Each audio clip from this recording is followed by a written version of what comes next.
Chicken gravy curry recipe చెప్తానన్నాను కదా, చూసేయండి. Gravy కోసం నువ్వులు కాజు బాగా ఫ్రై చేసి పక్కన పెట్టుకోవాలి. ఆనియన్ కట్ చేసి పక్కన పెట్టి కడాయిలో ఆయిల్ వేసి అందులో కరివేపాకు అండ్ కొంచెం పసుపు కూడా వేయాలి. దానివల్ల చికెన్ అనేది వైట్గా కనిపించకుండా పీస్ చాలా బాగుంటుంది. అందులోనే కొంచెం ఒక పచ్చిమిర్చి వేయాలి. చికెన్తో పాటు చపాతీ కాంబినేషన్ బాగుంటుందని చపాతీ కూడా చేస్తున్నాను.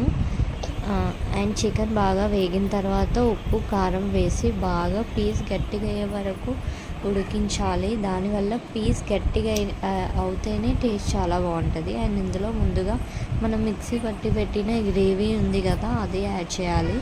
యాడ్ చేసి కొంచెం వాటర్ వేసి ఒక 5 minutes సిమ్లో బాగా వేగనివ్వాలి. వేగిన తర్వాత అందులో ఫ్రెష్గా దంచిన మసాలా ఉంటుంది కదా, మసాలా అండ్ ధనియాల పొడి వేసి లాస్ట్లో కొత్తిమీర వేసి స్టవ్ ఆఫ్ చేయాలి. టేస్ట్ అండ్ గ్రేవీ చాలా బాగుంది.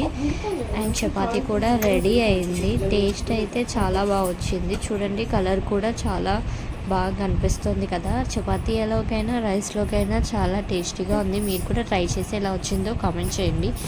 చికెన్ తిన్న తర్వాత థమ్స్అప్ లేకుండా ఎలా ఉంటుంది, దానికోసం థమ్స్అప్ కూడా తాగేసాము. డిన్నర్ ఎండ్ అయింది.